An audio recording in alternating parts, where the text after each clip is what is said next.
invité ce matin, Julien Drey, ancien député socialiste, auteur d'un livre qui sort aujourd'hui. Qui est Mélenchon? Aux éditions Plomb.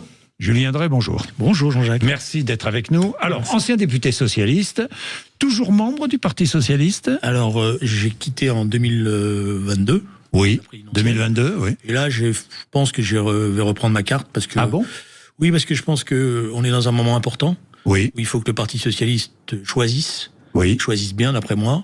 Et que c'est là où le débat va avoir lieu. C'est-à-dire, est-ce que on s'enferme dans un tête-à-tête avec Mélenchon et d'un certain point de vue, on entraîne le pays vers une situation pour moi chaotique, ou est-ce qu'on accepte une coalition, de participer, de faire un compromis. Alors je sais que le mot compromis est vécu pour une partie de la gauche comme une compromission, mais je pense que le moment est là. C'est-à-dire, est-ce qu'on fait le choix de la République ou est-ce qu'on fait le choix de l'aventure? Bien, eh bien, nous allons développer tout cela dans la deuxième partie de l'interview. Je voudrais quand même commencer par ce que je considère comme très important, et vous aussi, j'imagine, Julien Drey, c'est la situation syrienne, la chute de Bachar al-Assad. Alors, je ne sais pas si vous êtes comme moi, mais aujourd'hui, je vois. Je vais revenir sur la chute d'Assad et la succession possible, l'avenir de la Syrie et du Proche-Orient. Mais je vois, LFI, Jean-Luc Mélenchon, Rima Hassan, les chrétiens d'Orient, Monsieur Mariani, tous ceux qui se sont précipités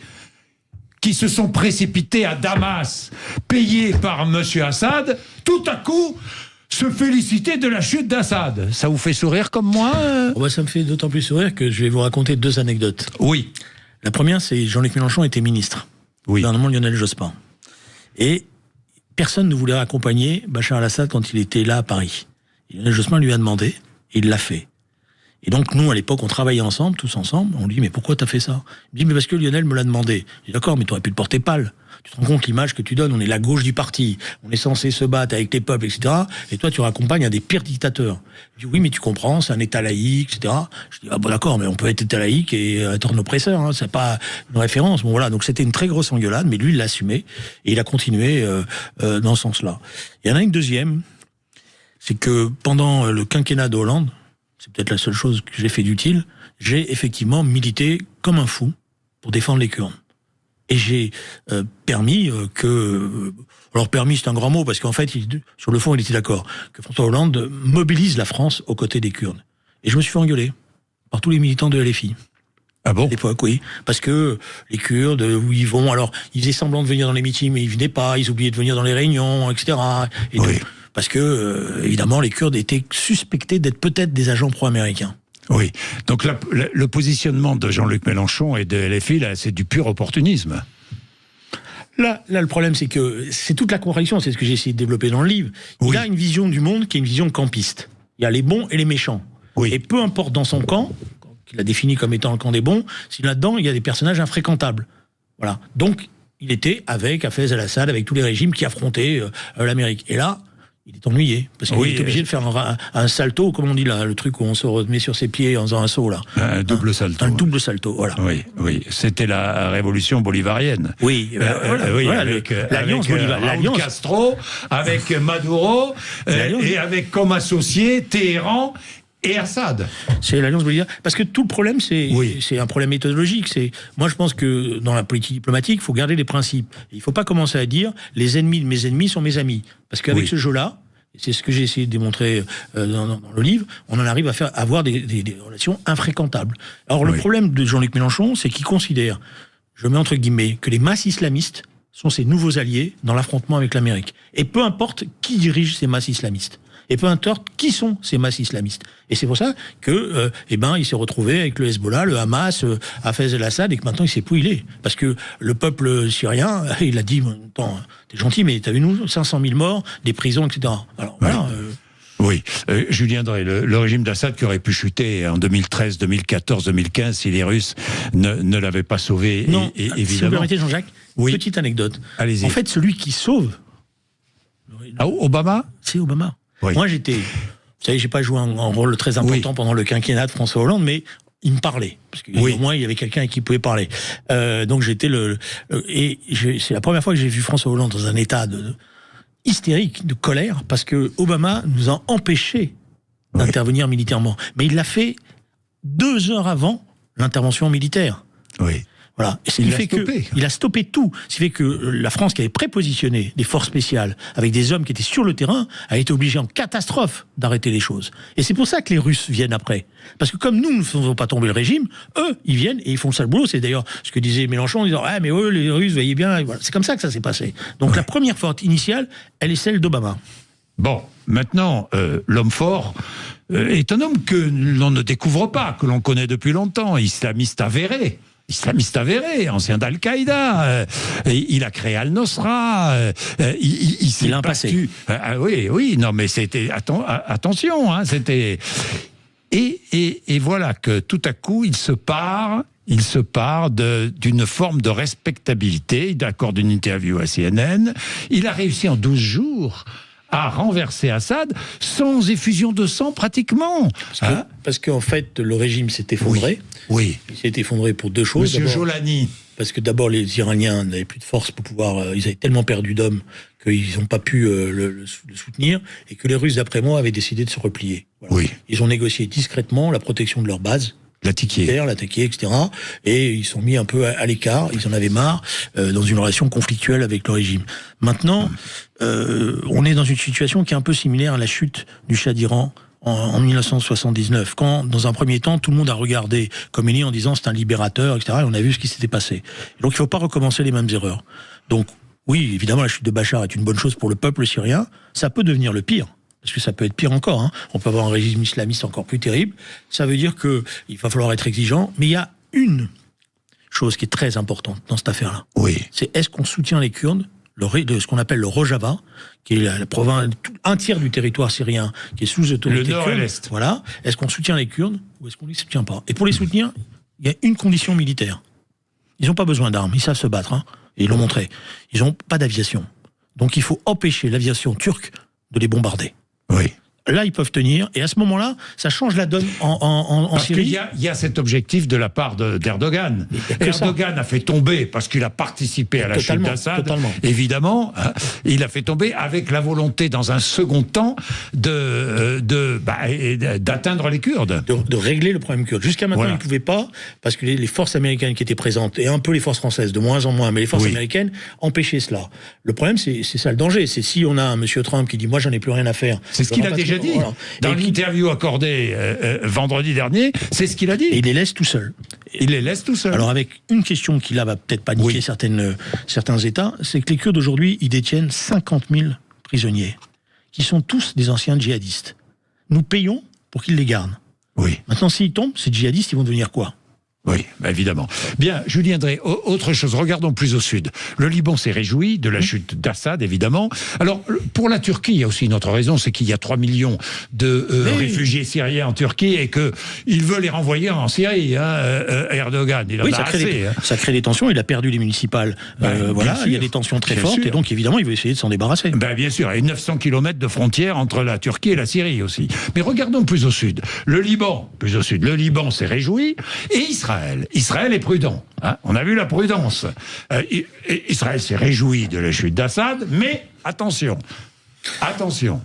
Parce que Israël est dans une situation, d'un certain point de vue, elle peut dire qu'elle porte une responsabilité dans la chute du régime. Puisque c'est les coups qu'elle a portés au Hezbollah, qui ont affaibli à ce moment-là le Hezbollah en Syrie, c'est la vigilance qu'ils ont exercée pour empêcher que les passes d'Aram passent les frontières, etc. Donc, mais en même temps, ils ont effectivement maintenant une responsabilité. Et je vais être très précis. Oui. Israël a une responsabilité par rapport aux Kurdes. C'est Israël qui doit protéger aujourd'hui les Kurdes. Et Israël peut le faire. Parce qu'Israël a le potentiel aérien qui fait qu'elle peut décider que le territoire kurde est, comme on dit en anglais, la no-flying, je sais pas quoi, là. Oui. Vous me permettez, demain matin. Voilà. Ça, Israël peut le faire. C'est sa responsabilité. Oui. Et ceux qui ont été, comme moi, solidaires du peuple israélien dans le drame qu'il a subi, etc., sont aujourd'hui en droit de dire, vous pouvez pas simplement vous occuper que de vos affaires. Vous avez là un peuple qui est un peuple laïque, qui est un peuple remarquable. Vous savez, ce qu'ils font sur le plan social, c'est extraordinaire. Vous savez combien coûte le prix de l'essence au Rojava ? 50 centimes. Ah oui. Voilà. Vous savez qu'ils ont en plus, ça c'est pour le mouvement féministe, ils ont un truc, des fois, moi ça m'arrive de m'engueuler avec eux, ils ont ce qu'on appelle la codécision. C'est-à-dire tout, c'est un homme, une femme. L'armée est dirigée par un homme et une femme. L'État est dirigé par un homme et une femme. C'est la parité totale. Et si l'État français était dirigé, si le gouvernement... non, mais Julien Drey, non, mais vous me parlez d'un homme et une femme. Imaginons, à Matignon, un homme et une femme. Bon, on aurait Madame Royal et... Non, Madame Royal, arrêtez. Non, on peut l'envoyer en Syrie si elle veut, Madame Royal. Non, arrêtons avec Madame Royal. Mais moi, ça m'arrive... Qui est candidate à tout. Bon, on va pas... Non, oui, mais moi, ça m'est arrivé parce que je les connais bien. Méchant, mais vous avez compris que je les connais très très bien. C'est des frères. On a mené la bataille ensemble à l'époque pour éviter que la prise de la petite ville qui s'appelait Kobané, qui était une question clé, sinon ils perdaient. Oui, je me souviens. Voilà. Moi, ça m'arrive des fois de les brocarder en disant en faites pas trop quand même les gars, etc. Mais moi, je peux vous dire une chose. J'ai 3 amies à moi, kurdes, qui sont mortes, assassinées. Parce qu'elles ont une règle, les combattantes kurdes. Elles ont une grenade. Elles ne veulent pas être capturées parce qu'elles savent ce qui va leur arriver. Mais c'est des combattantes remarquables. C'est des femmes. Vous rigolez pas avec elles, hein? Bien. Alors en France, dites-moi, Julien Drey, vous parliez tout à l'heure de compromis. Il faut absolument un compromis. C'est ce que voudrait, par exemple, j'ai entendu la présidente de l'Assemblée nationale le dire. Elle dit, s'il y a alliance des socialistes jusqu'à LR, ça représente 299 députés avec l'IOT. C'est la solution pour vous? À ce stade-là, c'est la seule solution. Maintenant, il faut comprendre une chose. Jean-Luc Mélenchon, qui est loin, qui est tout sauf stupide, il joue la présidentielle anticipée. Il veut la présidentielle. Mais pourquoi? Tiens, arrêtons-nous un instant. Pourquoi est-ce qu'il veut? Pourquoi est-ce qu'il s'acharne sur cette volonté de pousser Emmanuel Macron à la démission? D'abord, parce qu'il y a l'âge. Ça compte. Il a l'âge, oui. Voilà. Donc, il ne sait pas s'il va... Je lui souhaite rien, je souhaite qu'il soit en bonne santé, etc. Mais il y a l'âge qui compte. Il dit, est-ce que je vais pouvoir être en capacité... Voilà. Deuxièmement, il pense qu'il a une opportunité. Et il pense que depuis le 7 octobre, il a renforcé cette opportunité. Parce qu'il a assis une forme d'autorité sur une partie de la jeunesse issue des quartiers, ou même d'une population... Pas que des quartiers, Pas que des quartiers, de la jeunesse, effectivement, des jeunes dans les universités, jeunesse universitaire, une jeunesse, Voilà. Et donc, il se dit, j'ai un rapport de force qui m'est favorable. Et j'ai d'autant plus un rapport de force favorable que les autres ne sont pas prêts. Alors que moi, je suis prêt. La gauche n'a pas d'alternative, donc en fait, elle sera obligée de voter pour moi.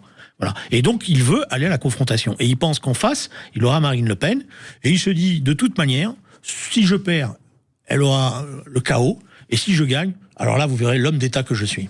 Voilà. C'est son calcul. C'est son calcul. Bon, vous parlez de compromis, donc. Il faut trouver un compromis. Enfin, il faut trouver un nom aussi. Pour conduire le compromis. C'est bien beau, ça, mais Emmanuel Macron cherche.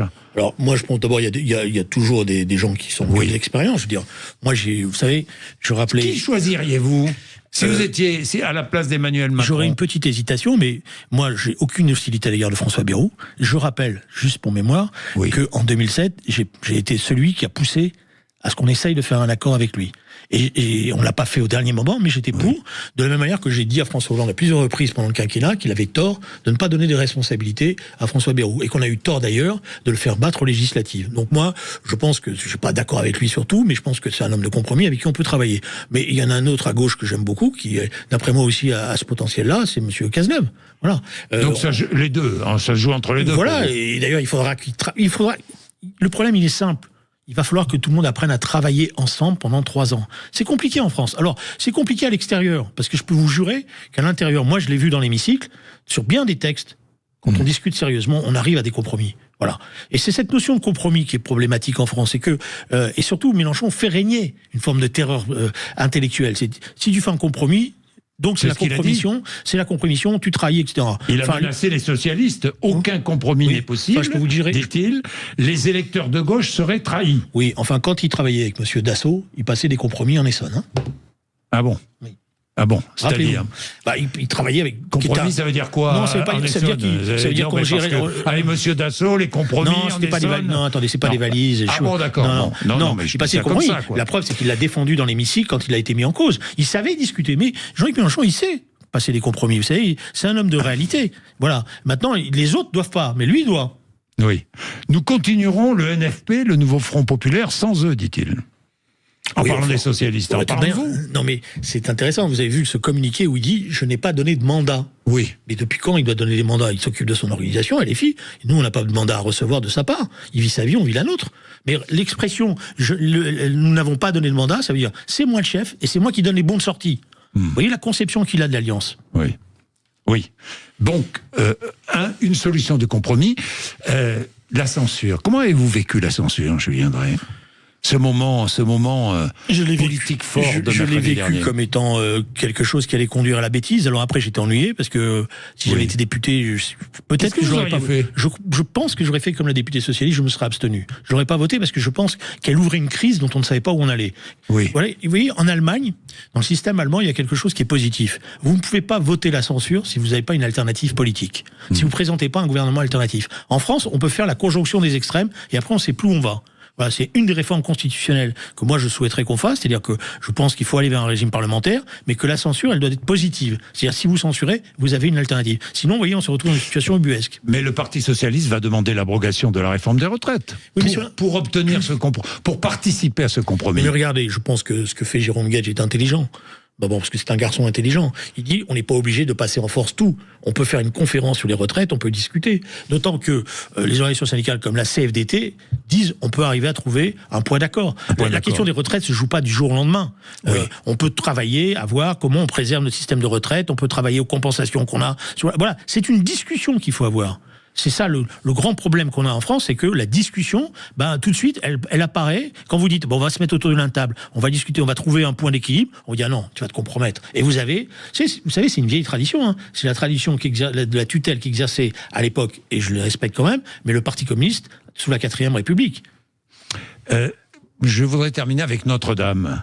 Notre-Dame. Vous avez regardé tout cela avec quels yeux? Avec des yeux éblouis, mais parce que je vais vous faire une confidence.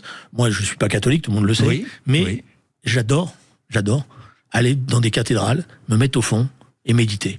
Et c'est un endroit pour moi très important. Je fais beaucoup quand je vais voir mes amis italiens, parce que là, il n'y a pas trop de monde dans les églises.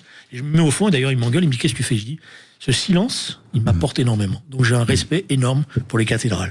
Bon, donc vous avez regardé ça avec... Oui, j'ai regardé ça. Et toutes ces polémiques autour... Enfin, petites polémiques qu'elles n'ont pas vraiment prises, autour de Emmanuel Macron s'exprime à l'intérieur de la cathédrale. Il pouvait s'exprimer parce que la cathédrale n'avait pas été transmise par l'État à la religion catholique, mais à la chrétienté. Franchement, moi je pense que... Je ne vais pas employer une expression, mais vous la voyez. Je crois que ça s'appelle sodomiser les cooptères, quoi. C'est un truc comme ça, là. Bon, moi, je pense que c'est dépassé. Je veux dire, voilà, la cathédrale, elle nous appartient à tous maintenant. Voilà. Et donc le président de la République qui a aidé quand même. Moi, je pense que moi, j'étais fier de la France. J'étais fier de la France parce que c'est extraordinaire ce qu'on a fait. C'était inimaginable. Et il y a un savoir-faire français de tous ces ouvriers, de tous ces charpentiers qui est magnifique. C'est un exemple qui est donné au monde. Je viendrai, j'évoquais Emmanuel Macron, et puis quand même, j'évoquais tous ceux qui étaient là et qui se prosternaient presque, on est dans une cathédrale, devant Donald Trump. Pardon, après l'avoir critiqué, après avoir presque dit que c'était un fou, qu'il était... et puis voilà que Trump élu apparaît, et tout le monde se prosterne. Ça, c'est la force du rapport de force, comme dirait l'autre. Non, oui. La vérité, c'est qu'ils ne s'attendaient pas à sa victoire, la plupart. Oui. Ils pensaient qu'il allait être balayé, parce qu'ils pensaient que ils n'ont rien compris à ce qui s'est passé dans l'élection américaine. Ouais. L'élection américaine est très importante. Pourquoi? Parce que les démocrates ont joué la côte Est et la côte Ouest, c'est-à-dire ils ont joué le sociétal, et lui, il a parlé social. Et donc l'ouvrier américain, il a dit arrêtez de me casser les pieds avec toutes vos histoires sociétales. Moi, ce qui compte maintenant, c'est est-ce que j'ai du boulot, combien je suis payé, etc. C'est une leçon pour la gauche. Oui, et c'est une leçon pour la gauche et pour les Français, et pour la classe politique française. Oui, c'est une leçon parce que ça veut dire que il y a aussi toute une série... Cette classe populaire que la gauche a abandonnée, Julien Drey. Une classe populaire qui, elle, la feuille de paie, c'est important. Évidemment. Et puis par ailleurs aussi, il y a des mutations sociologiques où ils sont pas forcément... Ils comprennent pas tout. Je pense notamment à tout ce qui se passe dans l'éducation. Et il y a une crispation naturelle. Et la sécurité, est-ce qu'il faut garder Bruno Retailleau à l'intérieur? Alors, moi, j'ai un point d'interrogation sur Bruno Retailleau. Je vais vous dire pourquoi. Parce que les ministres de l'Intérieur qui commencent en faisant les gros bras, j'en ai eu. Oui. J'en connais un qui s'appelait Sarkozy. Voilà. Donc, ce qui m'intéresse, c'est de savoir est-ce qu'il va faire bouger la machine. Parce qu'il faut qu'il bouge. Et est-ce qu'il va être capable, en complémentarité avec la justice, de faire bouger la machine? J'ai un doute. Voilà. Bien, merci Julien Drey. Qui est Mélenchon? C'est aux éditions Plomb, ça sort aujourd'hui à lire évidemment, hein, et pour tous ceux qui aiment la politique et pas que. Il est 8h56, merci de m'avoir Radio. reçu. Merci.